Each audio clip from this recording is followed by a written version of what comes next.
super quick, super easy one for you guys here today. You walk back to your car, you see you got bird poop here.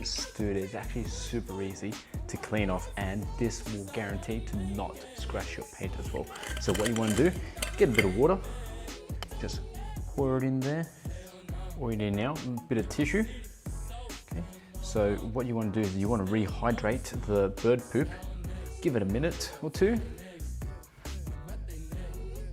and now they won't even scratch your paint.